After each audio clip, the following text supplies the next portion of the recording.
Welcome, welcome, welcome, everyone, to another adventure into infamous realities.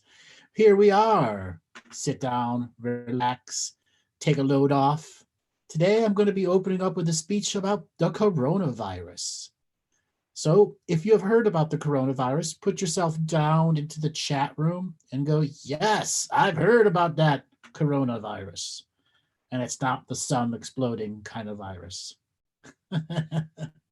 We're talking about this because global media is beginning to have its a little bit of a internal meltdown when it comes to dealing with this type of thing. Now, the first thing I'm going to say is Andre and I are doing a series of very special shows about the coronavirus. Over the last couple of days, we've sat down and recorded another couple hours, and it's some interesting stuff going to come out. I'm going to be presenting a multi-dimensional, multi-view perspective of it. So this little conversation speech I have is to get off the conversation and kicking points.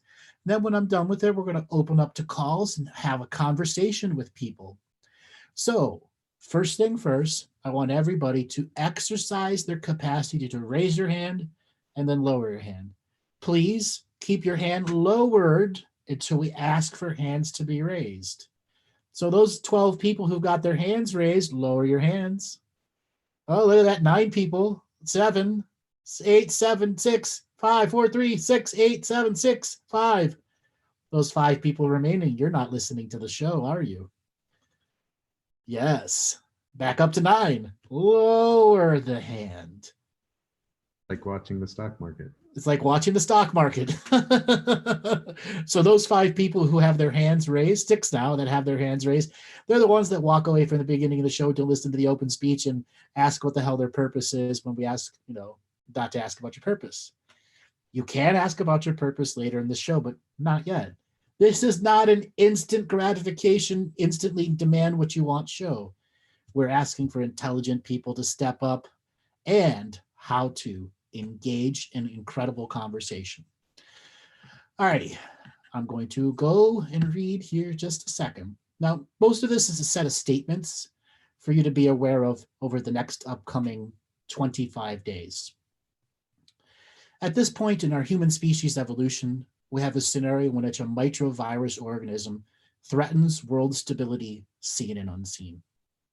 In our seen world, the global narrative tries to set parameters of beliefs about this sickness. Inaccurate reporting, downright lies, and clear disinformation disseminated to create confusion and misunderstanding between the masses, learning and exchanging information that is to better their own lives or to be prepared for if something goes more wrong like it already has. The current seen effects of fear in millions of people who remain classically uninformed by the global media. The unseen effects of the global economy that must survive the fear, deal with the fear, and adjust with all the ill-informed actions. Over the last 2 months, people have asked me if this virus was weaponized and delivered into our system as a weapon. The answer is no, unequivocally no. There is a no, but there is a but to that no. The soup we live in, the energy soup we live in, is forced evolution. Poor food quality, low quality healthcare, and pharma companies creating drugs for symptoms and not the causes. Add to that the controlled society that does not have clear guidelines to healthy food systems on treating our food as part of an infrastructure that has clean energy factors to it. This is what created a scenario in which this virus can jump from animal species to human. Throughout our history, we've had many viruses that have jumped from the animal community to humans and from human to animal. It is so common throughout our history, there is an entire industry of medical patents to create cures and create sicknesses. It is fair to say that this coronavirus we have right now is a way to attempt to balance karmas. But this virus is independently aware and is not a weapon. But it does not mean it will not be used as a weapon by different factions. Now, what we face if the global narrative can't get this story under control, but I present to you 2 scenarios. And what we face if the global narrative can get it under control. 2 things, can't get it under control and can get it under control. If the global narrative cannot get this virus under control, then it means semi-secret or secret forms of technology will be used to get the virus under control because it will threaten the global economies that are tied to the global narrative who wants to show stable growth. These semi-secret technologies and secret technology range from instant cures via shot and not a vaccine to micro-community teleportation medical systems. An example, mass teleport the virus out of the bloodstream and replace it with healthy cells with the proper immunities built into the new cells. Yes, this does exist. What this means is new medical technology will have to be introduced into the global narrative, and the global narrative will use this new technology to have a massive initial public offering of a new company, a new technology. And this new tech will create trillions of dollars of a new market share. Shares that would be lost if the global narrative allows it just to go longer than 5 months of unchecked spread. If you use the CDC Centers for Disease Control standard viral charts, by the 22nd of February, we could have 58 million cases worldwide with 1 million deaths. Contemplate that, 58 million cases. There is no medical infrastructure in the entire world combined into one that can handle that amount of cases and death rate. That is still very low, equal to the infection rate. If you compare it to, example, the Spanish flu. So if you look at the entire medical infrastructure of all countries and put them into one mass working system, it cannot test and administer and treat that many millions of cases without workers becoming part of the spread. So the use of semi-secret or secret technology will have to be considered if the global narrative wants to recover from this process and not face 58 million cases in the next 22 days. It's what I'm saying fear porn. On one level it is because it's based on the information available to us now. On another level, it is there to inform you that the global narrative is facing a series of very harsh choices. If it won't maintain control and has the capacity to maintain control over us as a species, it must evolve and adapt.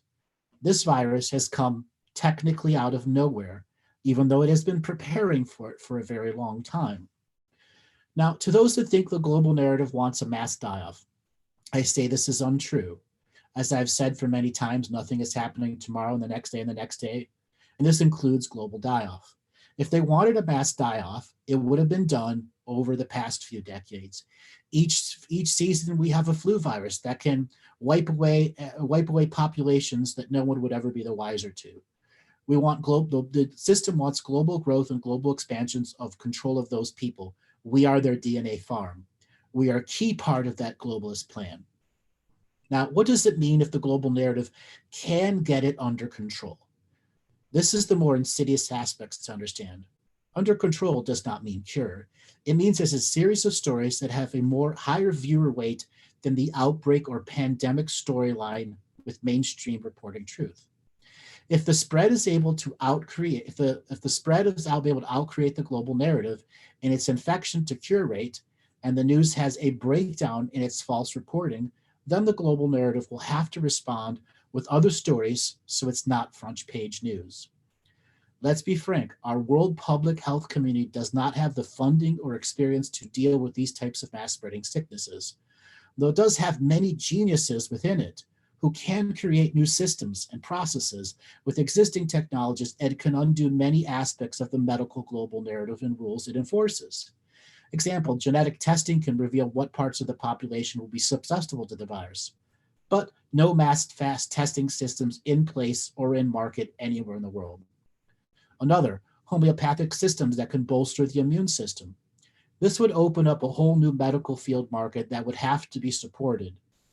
And the big pharma doesn't want homeopaths to be supported.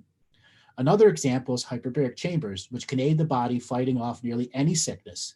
When you give a body 100% oxygen, it can do just about anything with it. There are not enough hyperbaric chambers worldwide to treat 1/10 of the potential infected. New productions of these would have to be made and huge dollars invested creating a whole new non-experimental field of curing sickness and disease that would put many big pharmacy companies on their backs. Stem cells and a variety of other systems can be introduced into the battle to cure the pandemic. The key is, will the global narrative allow the geniuses to be unbound and unchained by the rules of medicine and allow things that have shown a cure in the past for many ailments, but hidden by the medical system because it would put out of business many aspects of our poor healthcare system? Will the system allow the sickness to spread at a controlled rate? This is a possibility that is a thing to have in your knowingness. As the story unfolds, for people to process and take in as a truth they can accept. We're at a point where truths you can accept is the key to the global narrative's control. It has to cover the way you think and process information. There are parts of the coronavirus outbreak that have a nefarious aspect to them. As I said earlier, this is not a weapon intentionally released on us. This doesn't mean aspects of the negative forces won't try to use it to fit their twisted view of life. Hypothetical concept to have in your knowingness. It takes one person with the coronavirus at the Super Bowl to create mass hysteria of infection cases. It takes one infected person to go to Congress and spread the infections amongst our congressional and senatorial systems. It takes one person to spread the sickness amongst our mass banking systems. It goes on and on with just one person concept. This can create great global instability that will allow more nefarious plans to be made options by the global narrative because certain marker points have happened that would allow the more negative control troops to give a chance so they can claim the coronavirus can be cured by their faction. Example, mass implementation of vaccines that distort our DNA while they use secret tech in the background to stomp out, the outbreak when it reaches 20 million deaths. So yes, there's going to be what is called a game of brinksmanship, where all the different factions are going to say, I can do this, I could do this, but none of what they can do is within the global narrative's medical perspective.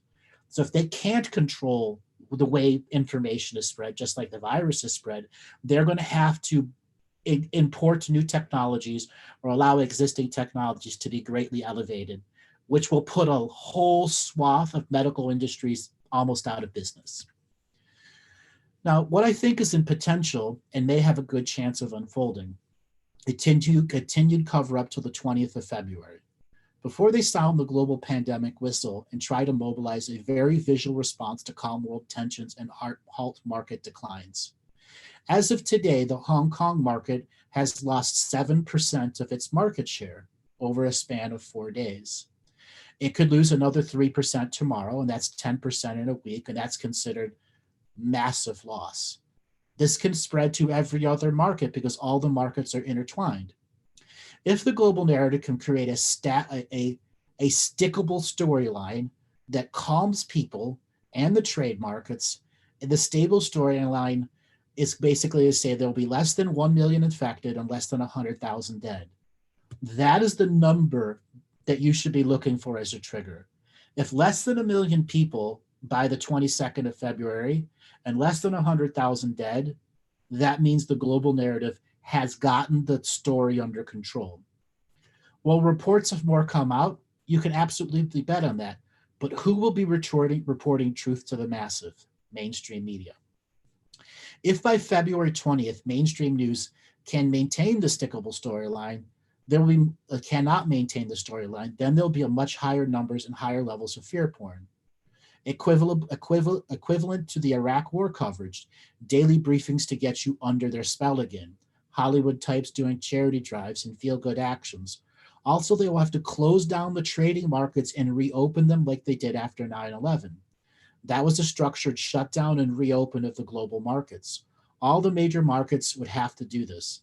And there are plenty of laws and agreements and treaties that allows this to be done. You will also see great cooperation amongst the G20, trying to support the third world countries. Most of those third world countries have no medical infrastructure, like Africa, South America, and the majority of India, even though India is a first world country. You will see mass deployment of hospital ships from the various world navies. This was something that wasn't done after the earthquake in Haiti, and they very could have had a global response to the Haiti shutdown where hundreds of thousands of people died. If the third world countries that are used will be used as a poster child for the infection and new draconian laws to be implemented. So by the time it reaches the 22nd of February is where you can use what I've just talked about as a measure. Less than 1 million infections, less than 100,000 deaths. That means the global narrative has it under control. Once you see it going over 1 million infections, if the global narrative has lost control. And if it loses control, that means it will have to allow some form of secret or semi-secret technologies to come to the surface, and it will have to cut loose certain aspects of the poor healthcare system or the different pharma companies that are holding us back. Okay, so I'm going to be taking questions on what I've just talked about in the coronavirus. So Robert, let's ask everyone to go ahead and raise their hand if they want to talk to me and have a conversation about the coronavirus or anything else that's going on in world topics. Okay, let's spin up the wheel of callers and see who has come to have a conversation, Robert. Okay, great topic tonight. Lily, you are unmuted with Andrew on the coronavirus. Lily, are you there? I am definitely here. It is so good to connect with you again, Andrew. My Good. goodness, I've been hearing some sneak peeks from Andre. So you're in Australia, so everyone knows where you're from? Yeah, I'm in South Australia, and yeah, I'm actually lucky enough to be one of Andre's good friends down here in little old Adelaide. So it's really Great. lovely to connect today. So what did you think of our conversation about the coronavirus? I think that was absolutely fascinating to be able to delve into it from that perspective, and that sort of viewpoint, and to be able to have that kind of insight to be able to, be shared with us from you is just so appreciated, because, instantly when it all started erupting, I messaged Andre and I said, oh, look, a bit of a fear harvesting fest in the works here. And he's like, oh, just give it a few days and wait until some information starts to come out from people that really have some insight. So here we are, and it's really great to be listening to this, that's for sure. Yeah. So Andre and I have recorded a couple hours of stuff, and I'll give you guys a little hint in what it's about. I actually believe the coronavirus came out the 4th of December, 2019. And Yes. what we're seeing here is a mass cover-up. The Yeah. bureaucracy that's in China has this capacity to not report things, and it's a systemic issue that's been going on there for a very long time. Yeah. But the thing is, the higher aspects of the government and their version of the CDC knew this was going to spread fast, but the effect on the economy was going to be destructive. So we're now looking at 60 million people quarantined throughout, I think, 22 Chinese cities or something like that. Just imagine 60 million people under quarantine. Okay? Absolutely. It's going to create its own mess, its own creative mess. But they're handling it quite well right now. The thing is the infection rate. It happened at a time of Chinese New Year, where the largest movement of population in the world happens every year. Largest in human history, happens every year. And that is why the bureaucracy fell apart, even though there were clear signs that they weren't supposed to do this. Xi Jinping, one of his statements that was on, I think, January the 5th or January the 6th, was right after they announced it, that any bureaucracy members or city mayors who do not report accurate coronavirus numbers will be nailed to the cross of shame for eternity. Yeah, I feel that. He actually made that as a statement to the whole public. An actual statement, nailed to the cross of shame for all eternity. Wow. Okay? An actual statement he made to them. Now you're seeing whole bunches of governments who knew that they were going to make, every season they make millions upon millions upon millions upon millions of dollars from the Chinese New Year. And some of them still didn't report it. And now they're at a point where they've got to shut down whole cities. And could this have been taken care of faster? The answer is no. The absolute answer is no. No. Yeah. So, example, what it takes to test for coronavirus. If you took all the testing systems in the entire world, you still wouldn't be able to test just the people in Wuhan in one night.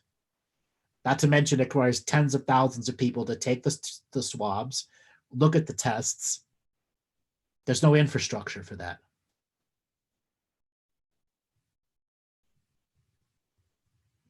Are you there? I'm still here. It was dropping in and out a little bit. We've got a bit of a super energy charge cranking between us here, between all of us, that's for sure.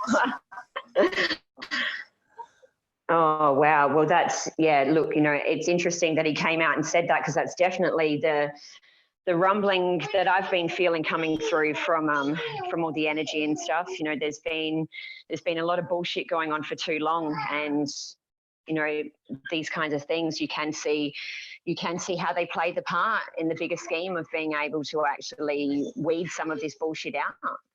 Yeah.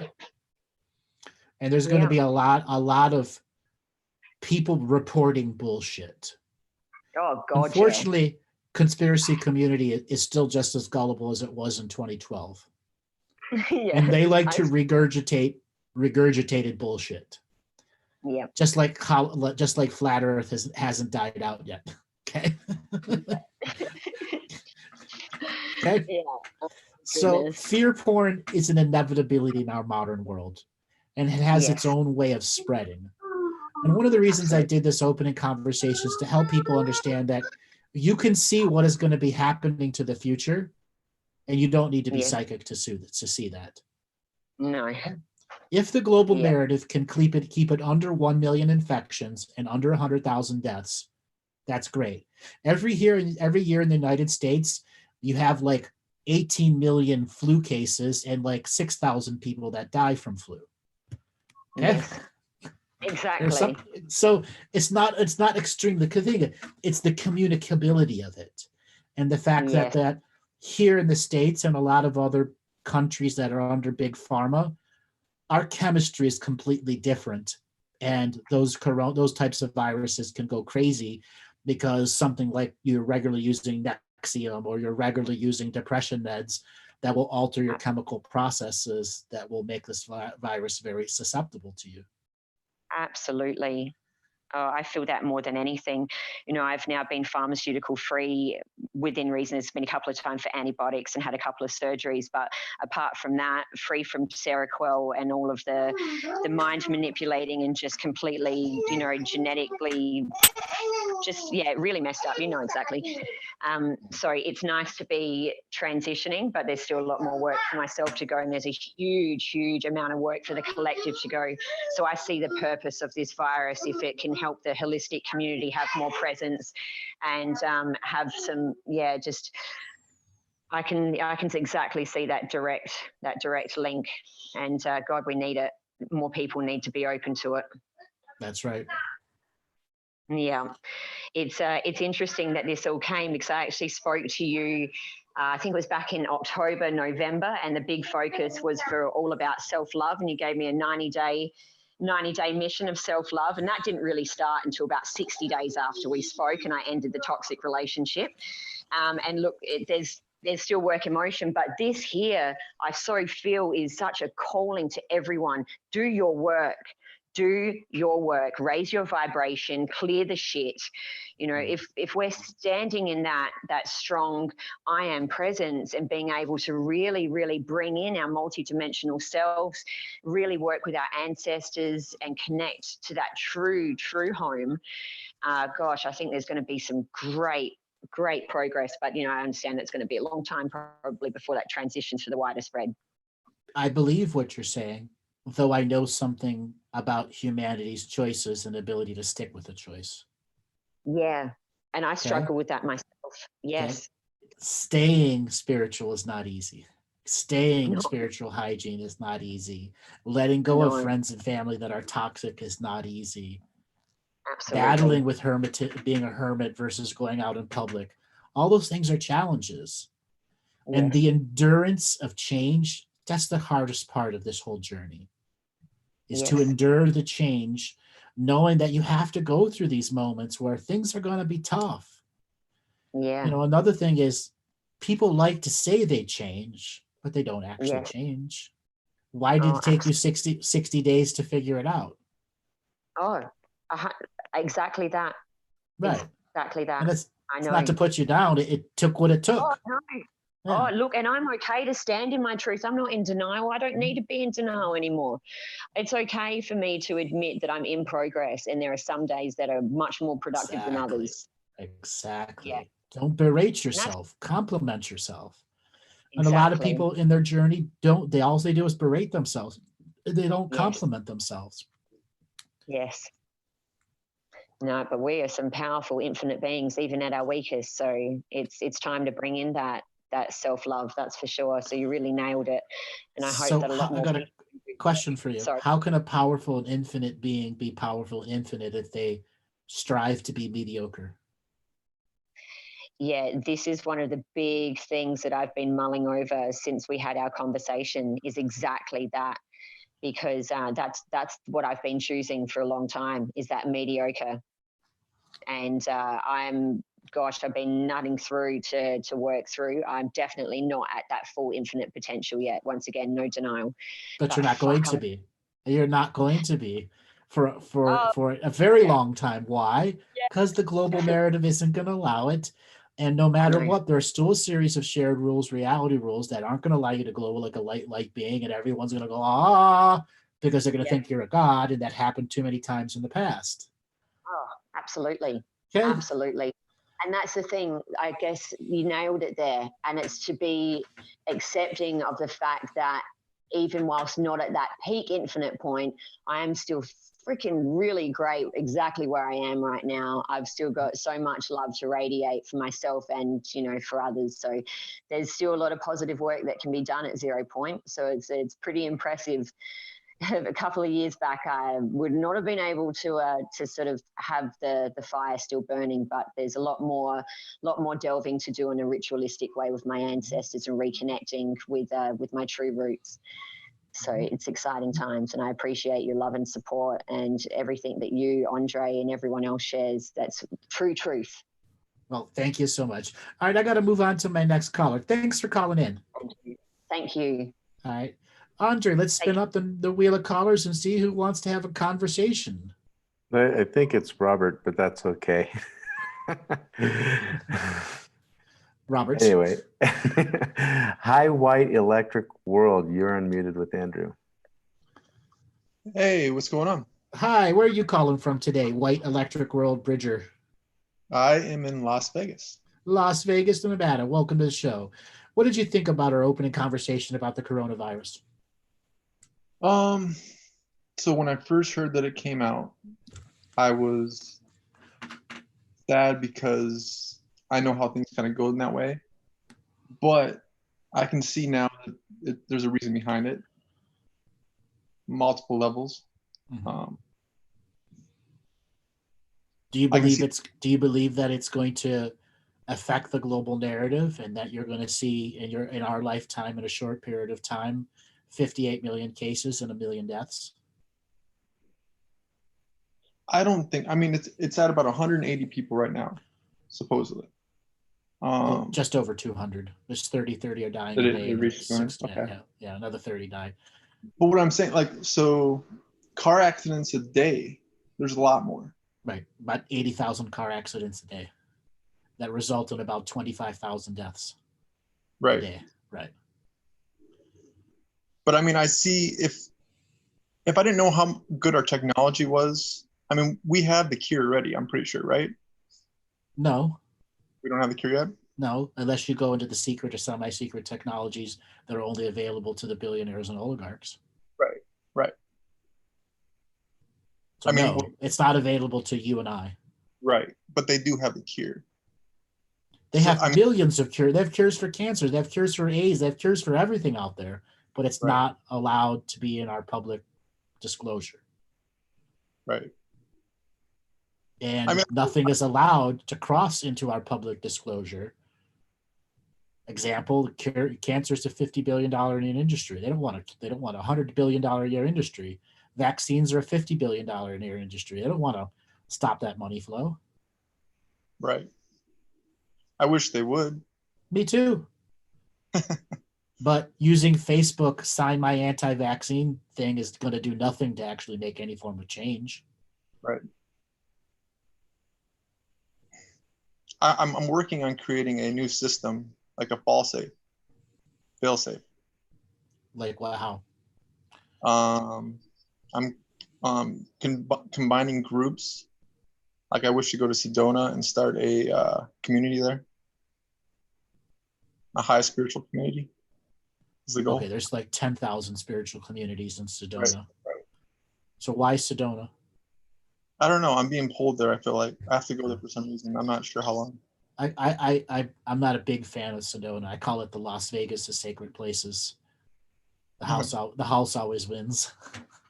I was also pulled to Las Vegas. I don't know why either. I was supposed to go to California. But what's pulling you? I don't know. I think I get pulled to like negative places to help it maybe. How long has this been going on for? I moved to Vegas a little over a year ago. Uh-huh. What do you do for a job? I'm helping a lady in a wheelchair. Okay. Is that what you've been doing for a while? About a year. What have you done before that? Most industries. I decided I didn't like industries anymore. Okay. It just wasn't making me happy. Okay. It's a fair thing to do. A lot of industries suck ass. Right. Okay. Right. Have no doubt about that. What do you want to do with your own self? Separate of what's pulling you. I mean, I just want everyone to get along, and I want to find a place where that's understood. If I have to create it, I will. Okay. That's my current. Okay. Well, it's just one of those ideas you're going to have to flesh out a lot. I mean, I have multiple. It's just narrowing it down to the next one. So my current goal would be to go to Sedona, help out there. I have friends going to Arkansas. They want to start a community there. I want to make a system that can be used anywhere in the world. Like create a whole bunch of temples or whatever you want to call it, just like a place to meditate, something like that. Well, that's done around the world, and for some reason, none of those models work long term, and all of those communities fall apart because there's no actual real governance of how free thinking communities are supposed to deal with conflict. I also want to connect all those to one. There's thousands of groups that are trying to do that too. What's going to make yours any different?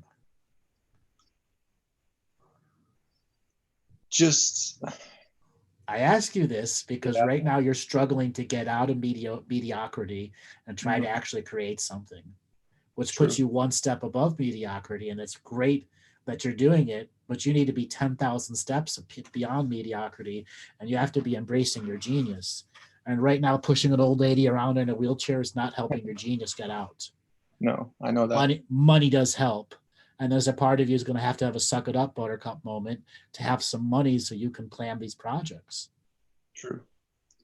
I thought about fundraising for them, but I could see that not necessarily. You still don't have the marketing skills to make it work. You need millions of dollars to make that work. And even the groups that have millions of dollars behind it end up wasting those millions of dollars because they still have no form of conflict resolution amongst people who want to create a utopia society. Mm-hmm. So what do you suggest doing instead of going that way? Is there find a job first. Okay. Find a job that isn't pushing an old lady around in a wheelchair. Okay. Find a professional job that can help you build some of these projects.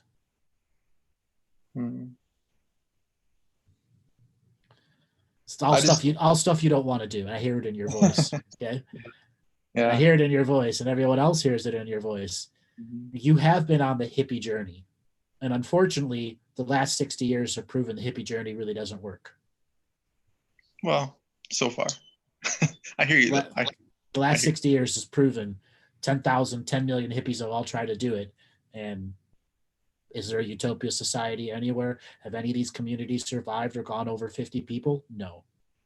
Most of them last about 3 years and then completely fall apart. Yeah, I mean, I see that. It's a cycle too, but because there's no conflict resolution and governance inside these communities they can agree with. So you want to create a system that allows any community already in existence to apply conflict resolution that does not create hatred, vengeance, or bad blood amongst its members. True conflict resolution that is a governance for the community. Right, a guideline. Yeah, I want to have a No, guideline. it's not even a guideline. It's law. Law. But doesn't Community law, law. I hear you. So doesn't law promote, because when you make someone do something, doesn't it cause them to not want to do it as much? Does that Then make they're sense? not. Then they're not supposed to be part of that society, are they? Hmm. Is the society selective? Yeah, it is. Not everyone can join Utopia. Yeah, we're not forcing them to join. We're just saying. No, you don't want the trailer trash soul families who don't do anything to join your Utopia, do you? True. Okay. That includes the ones that can't deal with governance. True. True. And that is why so many of the hippy dippy communities fail.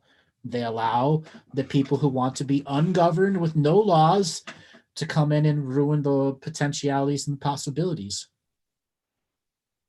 Right. No, that's very, very true. I mean, yeah, I know it's not easy, but I do want that at some point, sometime, unless someone else does it before me. That's There's great too. thousands of people trying and none of them can make it stick or succeed. Well, they're not trying hard enough. Neither are you. I know. Okay. All right, brother. I got to let you go and move on to my next caller. Thank you so much for calling in. All right. Thank you, bud. All right, Robert. Let's spin up that wheel of callers and see who wants to talk coronavirus. Susan Tower, you are unmuted with Andrew. Susan, Oh my are you goodness. Yeah, hi, can you hear me? great? Where are you calling from today? Corvallis, Oregon. Corvallis, Oregon. Welcome to the show. What did you think about my opening conversation about this coronavirus? Yeah, I think I missed the first third of it, so I need to go back and review because I'm sure you talked about like how it began and such. Mhm. I'm really glad you're bringing up the subject because it's so hard to tell from the news what's really going on, So I really appreciate your commentary about it. So just on a practical matter, what would you suggest if it is coming to here, like if it's nearby, as far as staying healthy? Well, first thing to understand, if you're going to get coronavirus, you have already karmically contracted it to happen. Okay. That's the first thing. Is it curable? Absolutely it is. Okay. Are there people who have chemistries inside their body or genetic malformities that will make it very dangerous to them? Absolutely. And the obvious, hand sanitizer. Do you need to wear masks right now? No. But if you start seeing warnings in your local community, wear a mask, then wear a mask. Okay. Your chances of getting coronavirus are just as about equal of getting hit by a car in any given day. Oh, wow. So, okay, so I'm not really going to worry about it. I'm actually super healthy. I tend to be the one to go rush to help people heal and clean up their diets and stuff. So I'm not concerned really for myself as much as others to give good advice. So I actually have a question for you about trust. Okay. And horses. Okay, go ahead. 2 winters ago, I worked as a wrangler driving sleighs in the mountains of Colorado. And I drove a team of Percherons. Their shoulders were about 6 inches above my head. They're 18 and a half hands horses, really big. And this one day, the whole resort was all in a fluff because there was this elderly woman and her family who were going to come for a sleigh ride, and everything had to be perfect for her. So they had me go out early to get the horses tired before she came so that everything would be smooth. I was so nervous that morning. I woke up shaking and I didn't want to do it. But I had to. I remember thinking about you saying, "Oh, you got to put your big girl panties on." And so I went out there, but I could hardly, harness them up. I was just shaking, and I stood kind of brings it up now. I stood between them and I just talked to them, and I prayed and I connected to their hearts and said, I don't know what's wrong, but we got to do this. So let's be together. So I take them out by myself, out into the mountain wilderness trail to get, do a run on them. And they go over a bump, which caused, you'd have to kind of know how sleigh works, but it caused the T-bar, I don't know what it's even called, between them to come unchained and start driving into the snow. And so I'm starting to pull them back, and the sleigh is huge. It's like a bus, and it's hitting them in the back, the weight of it, just trying to slow down. And so they're hitting, and then they're lurching forward, and it was so scary. And I don't know horse people would know how scary that is, because if they fell off the trail, they'd be floundering in 5 feet of snow, and they're scared, and I'm trying to slow them down. Got him stopped. All the chains were falling off them. Every time they lurched, other chains came loose. It was such a mess. And they stopped, and nothing, the sleigh wasn't hurt. Nothing was hurt. And thank goodness. And there was a point where I was like, if this is going to go wrong, this is where I should jump off. And I made a decision to stay with them and just, keep trying to get them to stop. And then once I got them stopped, I had my cell phone, fortunately, and I called my other Wrangler friend, and he came and hitched them all back up. He's like, nothing's broken. Don't know how that happened. And we just finished the run together. He had to go back. He was on his day off. And I literally then picked up the 88-year-old family, the woman and the whole family, and had the whole group of them on the same trail with nothing changed, and everything was fine. We got him back. It was like such a tourist moment, and got him back. And I had to unhitch by myself because everyone was busy, and that was dangerous too, because I'm just a woman. I mean, it's just, we need to be. So that's the story that happened. And I was in so much shock about it, like just the potentiality of the danger, like how much danger I was really in, plus those horses. But I think I've got some to process with it. But what really brought me, you're almost emotional just talking about it, and you actually have PTSD from it. Well, so you'd absorb the horse's fear even before you got there, absorb the horse's fear and your own fear, and what you have to do is separate what the horse's experience is and your experience, and remind yourself, nothing did happen. No horses or humans were hurt in this experience. Yeah. Okay. Well, the one that, I'd love your commentary fully, because the one piece I finally got about it that really did calm me down is my young work partner's reflection. He said, Susan, the reason those horses stopped is because they trust you. That's right. And then suddenly I just felt like out of all that chaos, like a center, like it really deepened me.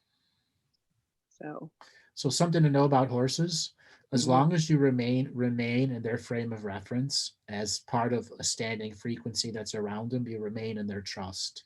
And when you remain in a horse's trust, in their frame of experience, you are protected by their seen and unseen world, and your seen and unseen world protects them. It's part of the herd mentality. And it's one of the reasons you have the capacity to work with horses at this level, and then shortly after that experience to have a fully touristy moment. Yeah. You're like, hi, get on. Here we Pretty go. much.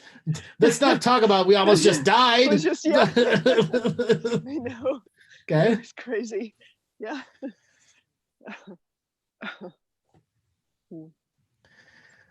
So you should really expand and explore your connections with horses. I'm actually trying so deeply to do that in my life, actually. I'm one of the original callers from, I think I'm classic caller number 3, talking about sacred sites. And in that 4 years ago or something, he said, horses were really important to me. And so I've actually reorganized my whole life towards them. But, and I've learned a lot about horse therapy, which is really aligned with me. And I find when I do the heart meditation often, that I can hear them speak. And I'd love your reflection about how I might integrate that, as I'm a visual artist too, and I help people connect to nature through my art. So I kind of got the animal thing going on. Let me think how I can help you with an inspiration here. So there are collage projects you can do that can take pictures of horses from the 1800s, pictures from horses from the modern world, and human pictures from the 1800s and the modern world, and show a collage of how closely they're still related, and then have aspects of that collage that show the industrialization and the separation of human and horse. Because it wasn't basically up until the car, Model T, everyone, everyone's life revolved around horses or not. You walked everywhere.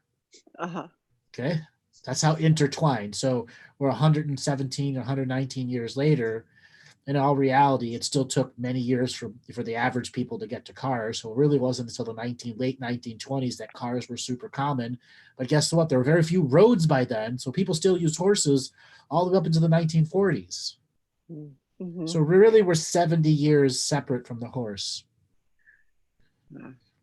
Yeah. So I hadn't thought of it that way. It's true. So start showing through collage of pictures, plus your artistic ways to connect the collages maybe into a bigger mural that's showing an evolution in history. Oh, that's interesting. I do like history a lot. Speaking of history, because I found out in Oregon, I came out here for a horse job that didn't work out, but I'm new to the Northwest, and I found out that there's wild horses out here. And they're everywhere. Well, yeah, I didn't know there was, I didn't know that kind of blew me away. And then the connections I made with it, I found this woman's doctorate thesis where she really, I wish I could remember her name to give her credit right now, but she proved, I was just convinced that the horses never left, that it was a complete history violation to say that the Spaniards ate horses, escaped in South America, and those are all the horses here. And no, there were equine species here before the Spanish came. It's just are you familiar with what a Shetland pony is? Yeah. It's a very different kind of horse. Yes. Like minis are a very different kind of horse. Yeah. Right. They just weren't the traditional smaller. paint. They weren't the traditional paint models like the modern American Indians or the semi-modern American indigenous cultures used, where they were mixed with big European horse breeds. Okay. So what about the herds? Because I love horses, and I have a concern about the wild horses being exterminated because they're just, I don't know if I should bring awareness to that topic or if there's a place for me to work with just opening people's hearts to horses. I see their hearts being so much bigger and people's emotionally healing around them. Are you familiar with the Heart Math Institute? Generally, yes. So they have a couple articles in there how the breath of a horse can get people out of heart attack energy. And when you come up to a horse and it puts its breath by your heart, that it's actually trying to heal your heart. And they have to have scientific evidence and data how being up close to a breathing horse can actually lower your heart rate and put you in a meditative state. Wow. Right. That's awesome. I know they saved my life, or that's how I can give them credit. Many people. They make you have boundaries. And I had a really difficult childhood, and horses helped me. I was curious. I remember once, or in the previous reading from 4 years ago, you mentioned something about DNA alignment where people were and other times you had talked about lineages being forced into horses and horses being forced into people. And it made me wonder if I had some of that, because absolutely I feel horses inside me. I feel them from their eyes. Every human alive today has been a horse or has been a human who owned a horse that was another version of yourself. A lot of people do incarnate as a horse and a human at the same time to learn about themselves. So Interesting. everyone's done it. It's just a matter of you done it millions of times or hundreds of thousands of times. Well, okay. Guess what? Those soldiers who rode on cavalry, who rode, 10,000 horses with 10,000 people on them, those horses had the same military spiritual contract as the soldier. Oh, wow. Interesting. Right. So Like that's how the far horses, it goes. That's curious. So I've owned 2 horses in my life, and I was a teenager and I couldn't afford to keep them. Like, were they contracted with me too, or is it just Absolutely. But with horses, they can end contracts very quick. And they can also make new contracts very quick.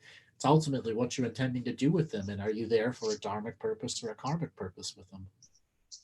Could you see about my 2 horses, like maybe, I don't know, a reflection about them? What are the horses' names? I'll start one at a time. Yeah, the first one, her name is Robin. That's what I called her. Okay, how old is she? She was 4 to 6 when I had her. And how old is she now? I'm sure she's passed. I mean, that was a teenager, so I'm in my 50s now. Okay, so that horse was there to help you through your teenage years so that you could have a different form of pheromones that were coming out of you when you became a woman. That's true. And the other horse? Yeah, and then I sold her, the first one, to get a better show horse because I wanted to be a professional rider. So I got a better horse, quote unquote. And her name, I called her Angie. And she was 4 or 5 when I bought her, and I had her for 2 years. And I showed her a lot. What happened after the 2 years? My parents made me sell her to go to college.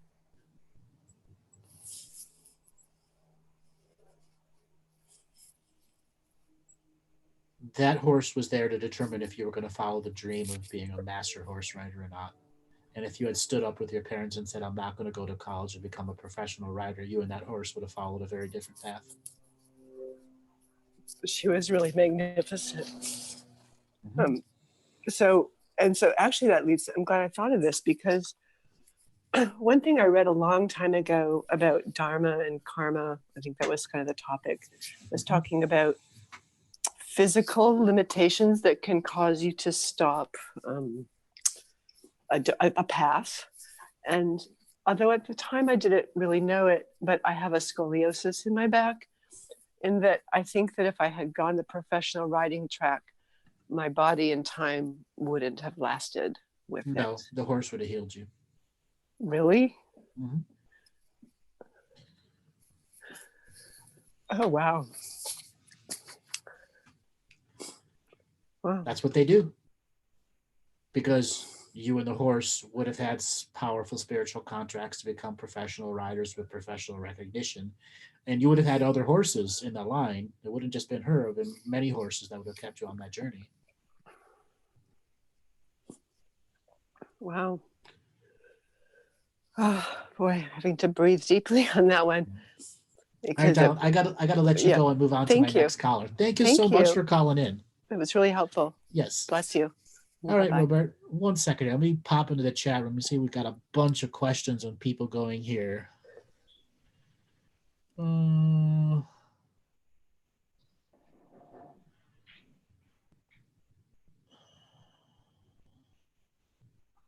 So that's a statement. Alan, can we manifest a Mandela effect that brings about a revolutionary change in global medical technology via awareness of the coronavirus? No and yes. No, single individual cannot manifest something that outcreates a medical technology. You have to be within the medical technological community and make sure there are no internal resistance to it. And it won't be a Mandela effect. It'll actually be something that's a new creation or an existing creation modified. All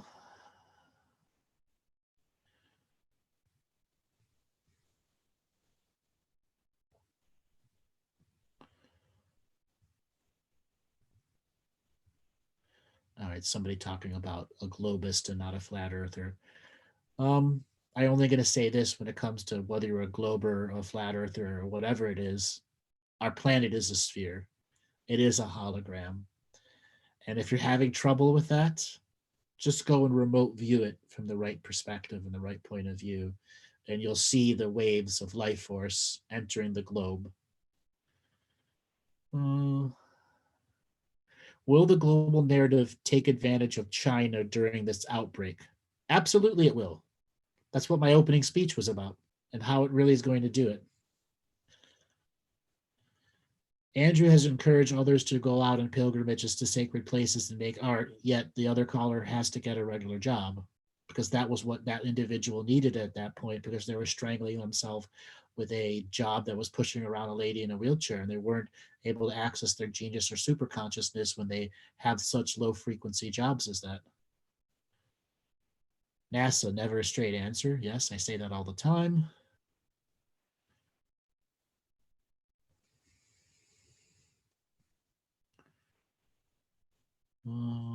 It seems that viruses were engineered to deliver payloads of DNA data hacking. What is the Akashic Records of viruses, and where are they developed by founder beings? Do viruses only work on the double helix? No, viruses affect many, many things, and they don't just affect you in this dimension. They can affect the multidimensional and parallel use. And this coronavirus is actually having a deeper effect on many parallel versions of ourselves. And you're having higher mortality rates on other timelines. And this is one of the reasons the global narrative is responding so slowly, because people are dying on other timelines that aren't supposed to be dying.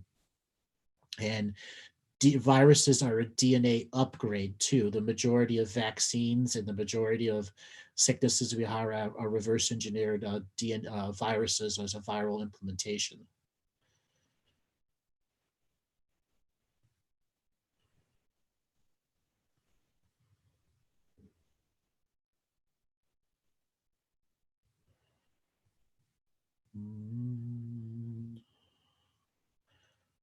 All that's needed to ground your light is Earth Gaia. No, that's not true. If it was just that, everyone would be doing it and everything would be love and light. You need a lot more than just Earth, love, and Gaia. You got to go out and complete your frequency and complete your ideas.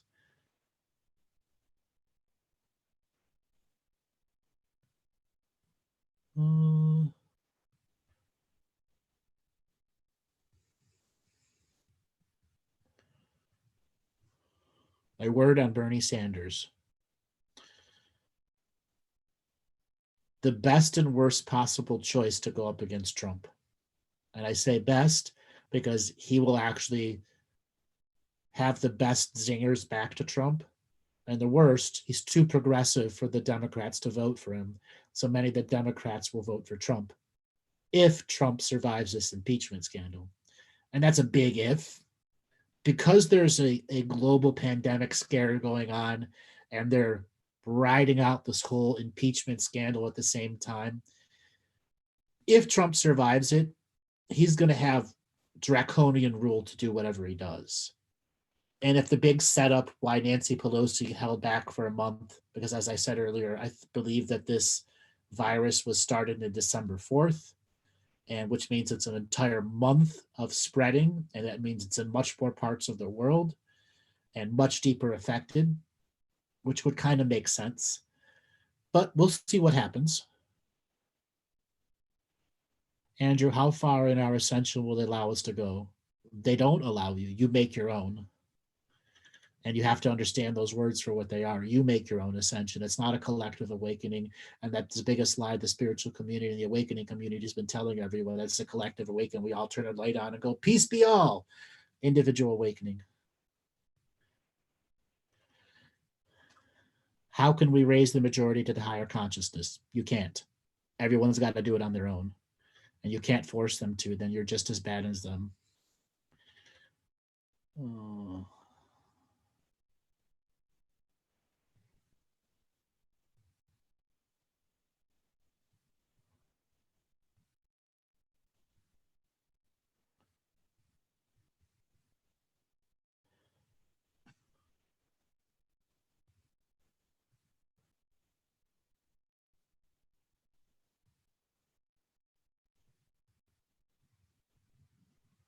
What's the best way to raise the global consciousness, to stop trying to do it and do it on yourself?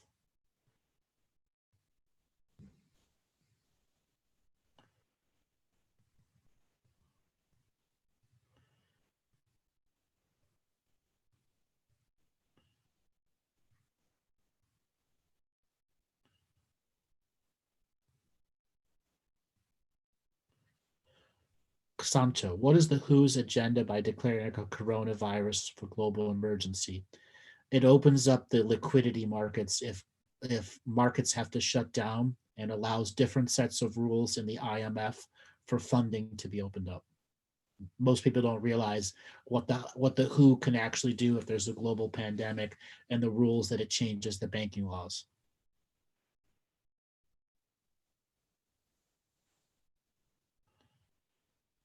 Andrew, tell us something about yourself that may surprise us. I've shared a lot. I'll think about that one. All right, Robert, let's spin up that wheel of callers and see who wants to have a conversation about the coronavirus. All righty. Ralph Rodag, you are unmuted with Andrew on the coronavirus. Ralph, are you there? Yes, I am, Andrew. Nice Great, talking to you. Nice to talk to you. Where are you calling from today? From Luxembourg. Luxembourg. Welcome to the show. I think Yes, you're our sir. first Luxembourg caller. Oh, maybe. I've been listening to you for a while. You know, I've been living here 22 years. So I've been here a little bit. Small little great. country.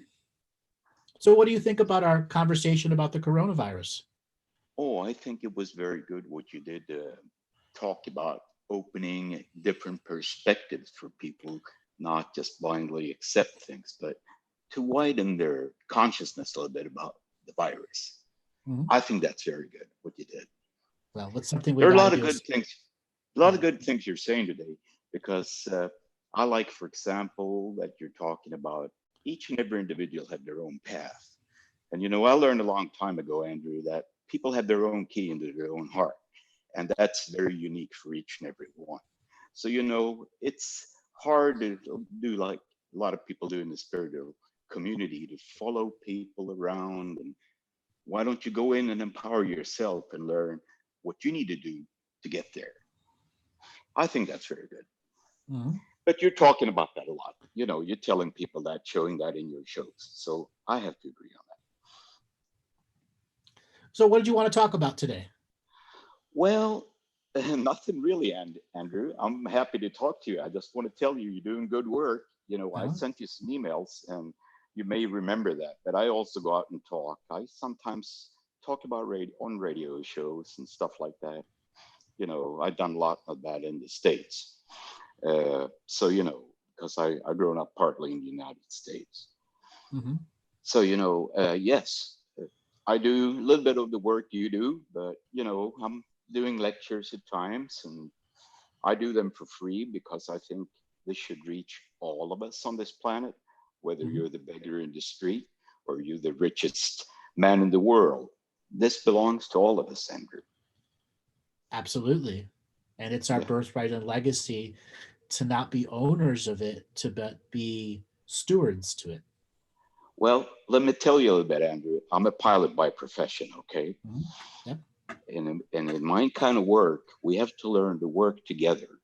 And, Mhm. you know, when we have a problem, we as a crew has to deal with the problem. So it's not about an individual. I'm a captain. So, you know, I'm the official boss, so to speak. But I don't work that way, Andrew. I listen to all the people, and then we try to select the best idea we have to solve the problem. And I think that's a very important part also about the virus. Let's not see the problem. Let's see the solution. Absolutely. Too many people focus on their problems and whatever solutions are in the moment, instead of thought through as a deep strategy. There you go. Like, so many Yeah, people can't apply strategy to their own spirituality and use their genius to plan a spiritual strategy. you're right. You're right. Well, a lot of things you say, I agree on, Andrew. I mean, I had good guidance in life, you know, Mhm. and I know what I want to do. But you know, it's nice to see that there are other people out there doing the same thing. So what led you into public speaking? Actually, I think that was guided into my path, Andrew, because there was an American lady I met actually in Spain, and she connected me with some people in Hawaii. And then eventually that led me being invited to do a conference in New Mexico in the end of 2018. And before that, I also did some radio shows that people asked me to do because I sent some letters into people and they liked what I said. So, you know, they invited me on radio shows. So I've been doing a few radio shows as well. Mm-hmm. Yeah, so that's what I do. But I think I just want to share because, you know, I've been given a lot of information throughout time, let's say from our elderly brothers. Mm-hmm. They've been very helpful to me. And, you know, also my own insight has guided me a lot, you know, and I think I should just have a responsibility to share that because all I really want to see is that this world will work to rise in vibration. Because what I learned, Andrew, is that we were all born here, all of us, to help this planet rise its vibration as well. But, you know, most of us have forgotten that. So we don't do that. We're more concerned about this life. And this is the thing, you know, if we want to change all this, what we see today, all this havoc, that's reflecting a lot of our own consciousness. And a lot of people don't see that. You're correct. So, you know, they don't have access to their super consciousness or have forgotten that the super consciousness means you need to get out of chemical memories and operate as a superluminal thought created instructed being. There you go. Most people don't understand how their own thought constructs limit them. That's true. That is definitely true. Whether it's a trauma or a belief. That's true. There are many people who build these giant walls of thought constructs around them, and they think that they're educating themselves. No, you're just building a thought construct that you'll never be able to do anything with. It'll be like the Great Tower of Babel. It'll just occupy so much of your energetic space, but truly give you nothing in awareness. Well, Andrew, I'm going to share something to all of the people listening today. And, you know, think about your thought energy. When people use that for their own purpose, it circles us and it builds a cage that separates us, that creates fear, that creates anger and distance and separation. If people would have the thought of going out with their thought energy to try to love everyone like they love themselves, then, Andrew, the light would spread outwards and not towards themselves, building that cage. You know what I'm saying? Oh, absolutely. Yeah. Unfortunately, the world is mired in mediocrity, and the vast majority of them simply won't understand the words you're saying. Yes, I know That's the unfortunate truth. They're poetical. Yes, I'm the choir. You're preaching to the choir of change here. Okay. But until the people truly mired in mediocrity up their own educational level and stop being gullible to things like flat earth. Well, I'm going to say this, Andrew. The other fear porn that's out there that's even worse than flat earth. Yes. But the thing is, Andrew, I know you suffer from this because in my life, I know many clairvoyants as well. Mm-hmm. And I know how much they try to help people. But the thing is, people go there and say, help me, but they don't want to help themselves. So they go back to what they always did. Mm-hmm. And, you know, it's like I say, Andrew, here's another little parable to what we're talking about. And you know how people stay in a village for their life, where they have their friends, their food, their home, and all this. And they stay there and they stop there because they don't want to see more. But there is always more. You know that. Absolutely. Absolutely. Oh yeah, we could have a long conversation, you and I know that. Oh yeah. And we could have a lot of fun with it. So what I want you to contact my website and we'll have a conversation at another time. I want to bring you on the show and talk more, but while we have time to talk, let's talk again. So what I can do is I'll have Jen message you or Robert message you privately in the chat room and I'll get your contact information. So we'll do that, Andrew. Let's talk consciousness for a minute. Okay. You kind of know my modality, my cosmology, and consciousness is the most limited it's ever been with all this technology everywhere. Yes. The big question is, how does consciousness unchain and unbound itself from all the physical attachments and non-physical attachments that keep us locked into these global thought constructs? Well, again, Andrew, I think for me, I thought about that question, how we're going to release all those bonds. And first of all, people has to understand, who am I? Why do I live? All these little basic questions that, people think about, but never really answer themselves with. Mm-hmm. So as long as you don't do that, as long as you don't understand that, you're never going to go that path. We can be interested, like a lot of people do, like I look at things today in spiritual world, like meditation, all these things. It becomes the end of the thing rather than the tool to continue. So you see what I'm saying? So if people really understand who they are, I think the mentality would change. And that's what we need, because if that mentality doesn't change on this planet, we as a collective can't really be free. Individually, yes, we can do that. And every individual is responsible, because nobody's more and nobody less. Yeah. Is that real true, though, that nobody is more than less? Unfortunately, in our hierarchical world, there are people who are more than less, and that is a realness for the state of hologram that they are. But that again is the illusion, Andrew. That is not our true character. It is the Maya. You're right. It is the Maya, but the Maya is real right now. Yeah, for us it feels real, and we have to work with that the best we can, where we stand and the responsibilities we have. But like I said, it's like you go out to work and you see people who come to work and say, oh, this shit, I don't want to be here. And then you have people who come with a good smile. So in everyday life, we have to take that responsibility. And, we have to try to respect. And when somebody's weak, feels down, support that person. Give it love, give it support, make life happy for it again. Because it's the only way we're going to do it. I mean, everybody has to do it from the inside again. But, it doesn't take away the responsibility from us not to help other people, Andrew. Because we do have to assist, and we do have to be one. Because this planet is separated, and it needs unity. Unity is the key to all this. And unity will not be controlled by anybody. It will be a freedom for each and every individual to live in and express themselves. Just like Beautifully united. put. Beautifully put. I have to add a caveat, though. The person that is planning a life hundreds of years ago to have the white picket fence with the right wife with 3 children, the Maya is real. The Maya is real for them. Oh, yes. And that's true. We as maybe say it isn't real, but it is real for that person. And that's the dichotomy of the awakened world we live in. This is true, Andrew.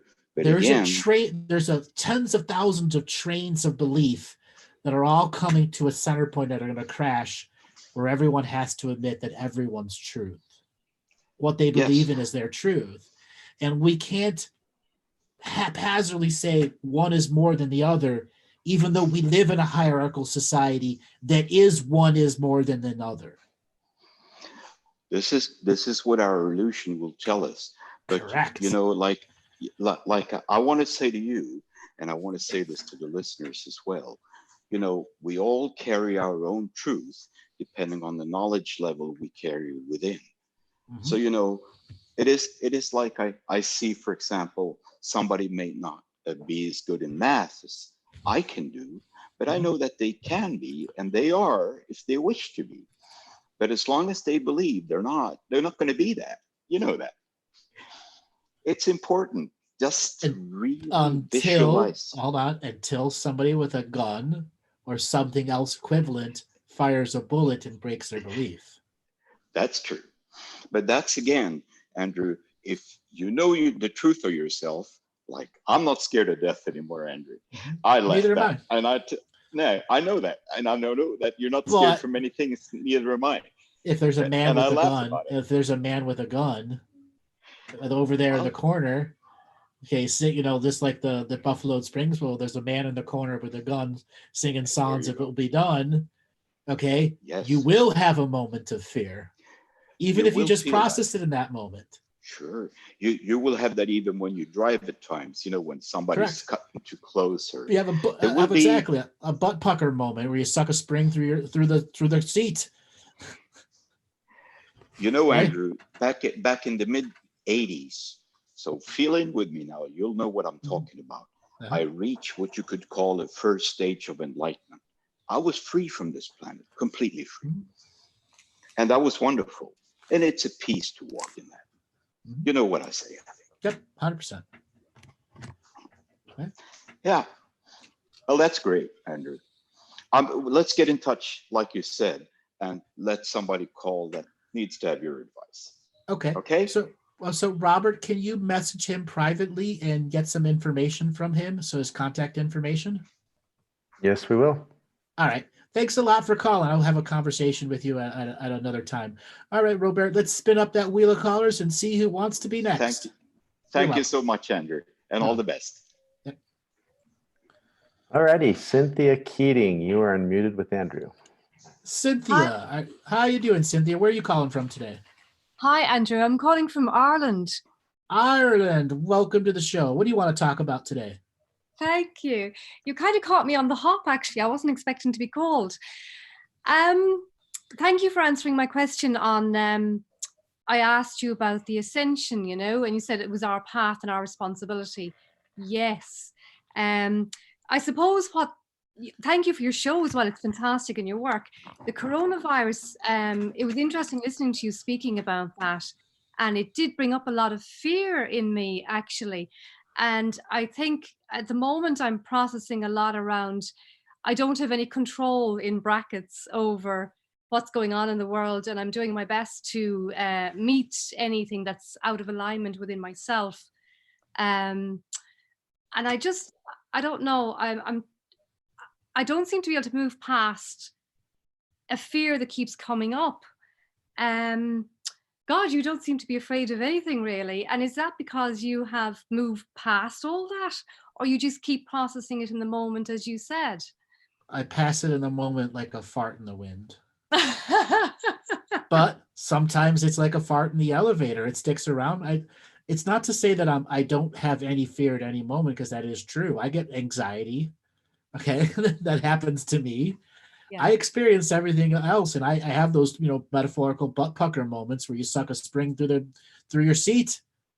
Okay, you are like, whoa. Okay. Yeah. Or something out of the ordinary, completely out of the ordinary, just whacks you, or all of a sudden something completely mystical happens at a moment where you're trying to be completely normal and human. Okay. Yeah. Because I have those little fears, like let's say going out on a date and all of a sudden everything turns out about this person and all I'm trying to do is shut it out. Okay. Yeah. Yeah. It's not fun to end person's conversation and end their sentences for them. Yeah. I Okay. suppose not, no. Or just sit there and go, I know what you're talking about. I understand that. They're like, you haven't processed it. I'm like, you don't know who I am. Yeah. Yeah. Okay. Yeah. So yeah, there are times that in certain situations, I have lots of fear and anxiety, but I also just let it pass and know that's part of being human. And if I didn't have that, I wouldn't be having the human experience. Sure. And Andrew, can I ask you, apart from, I'm doing a lot of work on myself right now, how many years now? How do I it's like I can't get over that hurdle or block in myself. Obviously, I'm in my own way about getting past mediocre to super, standing more by power and sovereignty. What makes you think you're not in you're still in mediocre? Oh, I don't know. It just kind of feels that way. It's the world around you that's demanding you to conform. Yeah. And it's just easy for you to conform, even though you're a rebel inside. Yeah. Okay. And all you really have to do is stop to those that demand, or things that demand you conform, stop conforming. And what you discover is you've long been out of mediocrity, but come back into the temporary fold of mediocrity because You're going to have a classic Irish, I must conform to what's around me, because if I show my truth, I'll be shunned. Yeah, I'm fairly getting used to being shunned as it is, I'll tell you.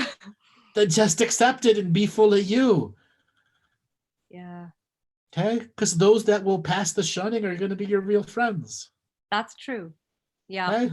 Yeah, I was struggling with that one big time. Okay? And then the other thing is, you're well past mediocrity. You've got to count your victories. You're probably in a scenario where you've done the work so much, that's all you know how to do is the work. Yeah, And you don't really know how to have true recreation time that isn't spirituality. that is true. You're right. So what do you do for pure recreation that isn't spirituality? God. Oh gosh. Yeah, I have to think about that one, don't I? I visit You my probably niece. heard me say this to other callers, and they get stuck. They've been processing spiritual for so long Yeah. that's how they get their euphoria and dopamine releases. But you're Yeah. supposed to get euphoria and dopamine releases from just being alive in the world and doing different things. I know, and having fun. Yeah. So what's fun for you that isn't Oh. spiritual? I know. Hanging out with the horses is fun for me. Okay. What else? God, Andrew, I don't know. I'm at the stage I actually don't know. Okay. What about intimacy? Is that fun to you? Or It's is that not, too no. is that too related to your spirituality? I don't have any intimacy at the moment. But you could. It's not fun for you. Yeah. Okay. Yeah. Why? What happened? Oh, I'm in a relationship where someone is it's a difficult relationship. Are they unable to perform, or you just don't want them to perform? I think it's a bit of both, actually. It's more one than the other, and you have to have a truth moment there. Yeah. Do you not want him to touch you? No, because he tells me quite a lot that he does not like me the way I am, how I look, how I am. Okay. And what has that created in you? Resentment.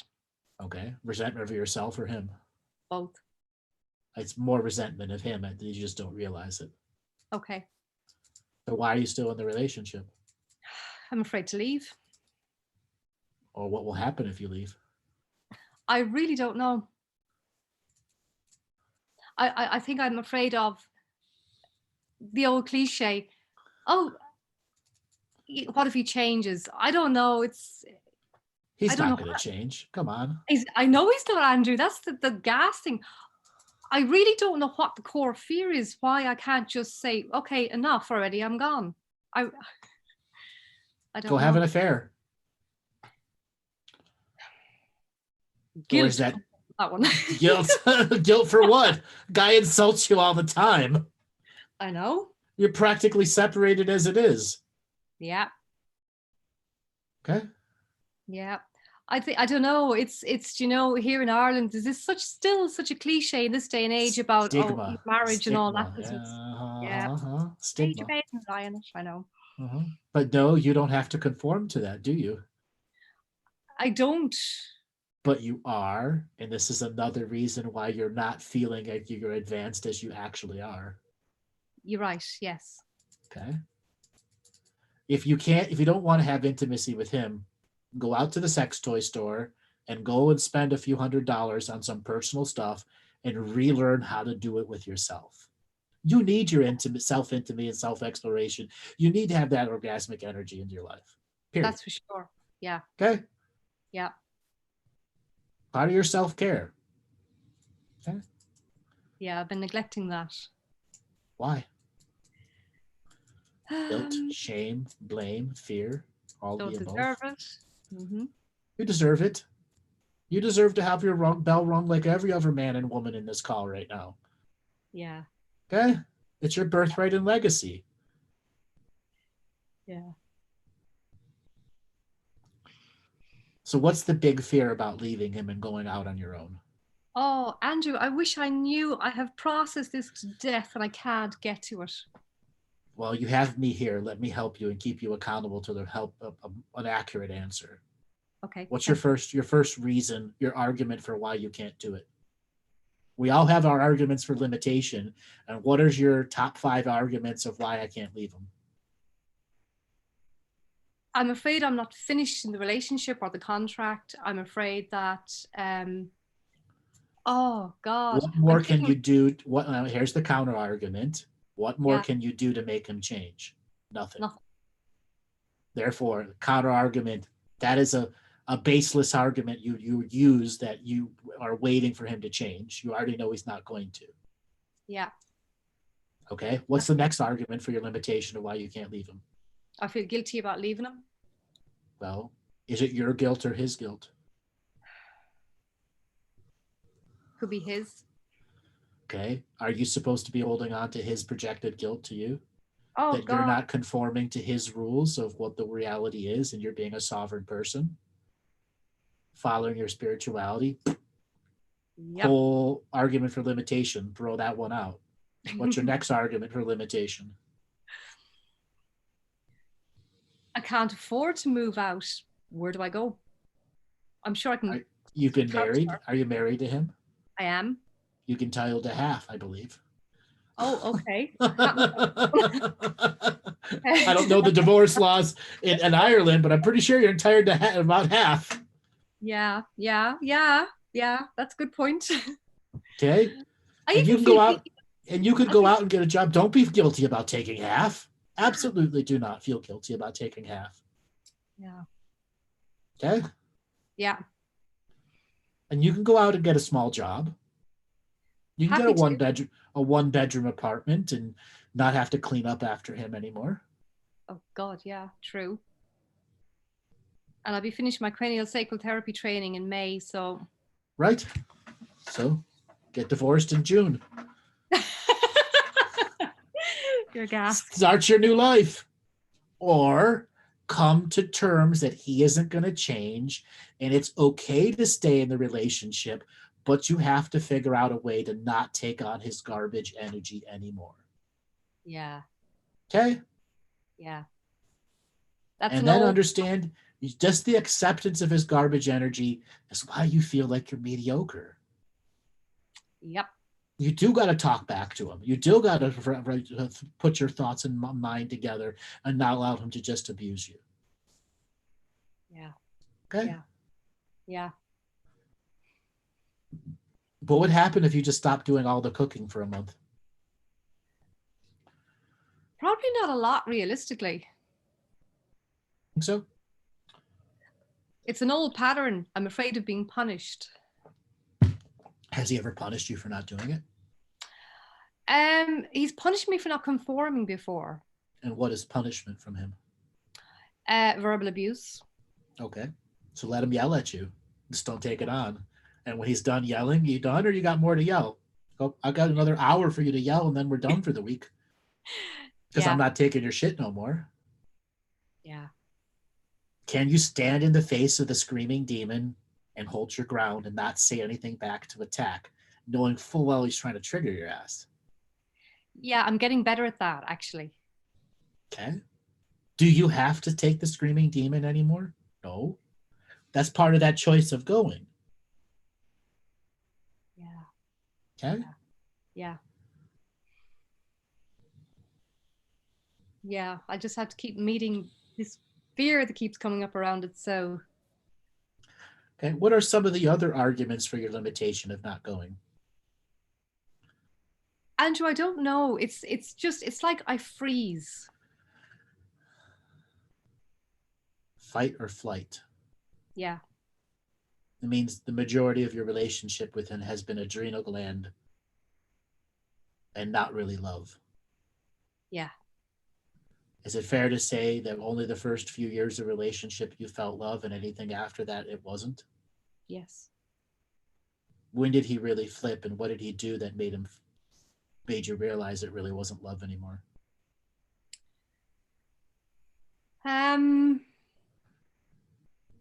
Yeah, it was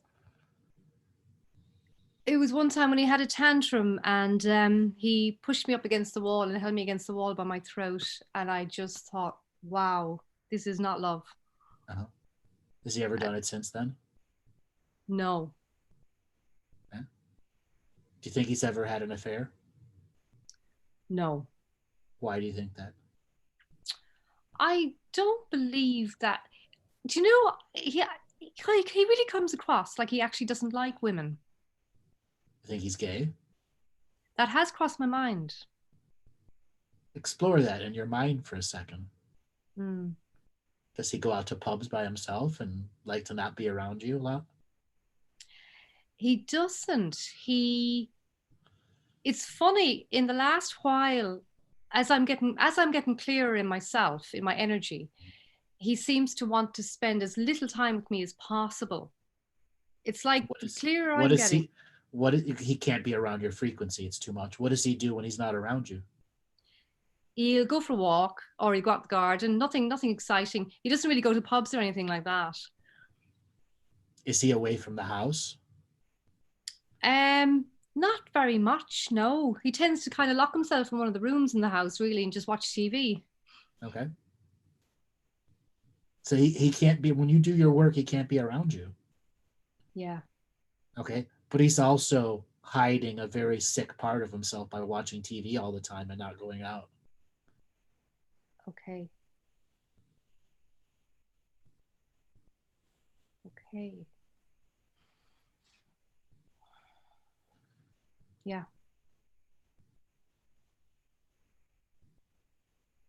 What would you do if you were divorced? Go play. What else? Oh, I miss traveling. I'd love to travel more. Okay. And just go ahead. Just do or be or look however I want to be without being bloody criticized, frankly. Mm-hmm. Walk around your house naked if you wanted to, and no one would know. Yeah, that would be bliss. Okay. So I'm going to ask you this again. What do you do for fun that isn't spirituality, that isn't also horse riding? Because horse riding is still technically spirituality. Oh, yeah. Meet up with my girlfriends and have lunch and a couple of giggles, you know. Mm-hmm. What part of Ireland are you in? I'm over in Galway, West Coast. West Coast. So you don't really have a giant city real close to you, do you? Not really. No. How far is Dublin from you? Oh, it's about 2.5 hours. All right. Well, maybe once a month, you and your girlfriends go into the big city, go into Dublin, and go find some comedy clubs. Okay. You might have heard me say this to other callers. Comedy is a great way of breaking up stagnant energy. And right now, you have his stagnant energy that's always around you. Yeah. Okay. And you might be able to find comedy clubs closer around. You just got to search for them. Okay. You know, go watch the stand-up comedians and feel live laughter. Yeah. Let it be infectious to you. Okay. And then also make an attempt to find out how to do other things that are just plain fun that aren't spirituality. Okay. And not crocheting or clothes making. You really got to research what's going to be brand new and fun for you to do for a period of time. And what you may discover, you only get fun from it for a very short period of time. And then you got to do something else and something else. And it's a constant search for what fun is for you until such a time you realize you can have fun at any moment in time with any subject matter and just turn the energy on. Mm-hmm. You can't just turn it on anymore because he's broken your switch. Okay. Or wore your fun switch out. Yeah. Okay. Yeah. You got to replace the switch, which is what you want to do and how to turn it on. Okay. Yeah. How to turn on. I'm having fun now, euphoric fun, and nothing can stop me. Yeah. I'm sure there are thousands of times you were just about to have fun and he made a comment to you that took you out of your fun state. Yeah, that's for sure. Yeah. Mm-hmm. That's a sociopath and a narcissist. Yeah, I wondered. Yeah. Mm-hmm. And in most scenarios, sociopaths have narcissistic tendencies, but true narcissists are worse than sociopaths. But there are some types of sociopaths that truly have no feelings, no empathy at all for anyone else. and they can become extremely destructive. Okay. All right, darling, I got to let you go. Thank you so much for calling in. Thank you so much, Andrew. Have a good night. Thank you. Good night. All right, Robert, I think it's time for us to end this show today. This has been a great show. And next week, we are going to be having on a special guest, and we're going to be talking all about sex and those intimate moments. My guest is going to be Juliet, who was on another show, our Saturday Sex Show with me and David. We're going to be talking deep healings, deep understandings. So get ready for next week's Thursday steamy show. All right, everyone, take it easy. We will be back next Thursday.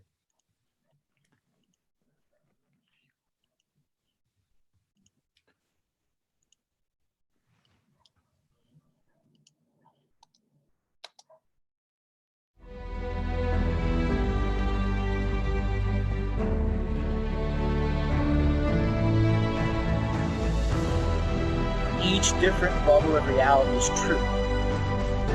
A galactic historian is a person that looks at all the lines of dramatic karma. Nudge, nudge, it's the Holy Grail. Improvise. Mysterious. It's counter psychic What'd you say? intelligence. Why is DNA farming of this star It cluster was so a good important? show. Because we do manifest our reality. We do create our reality.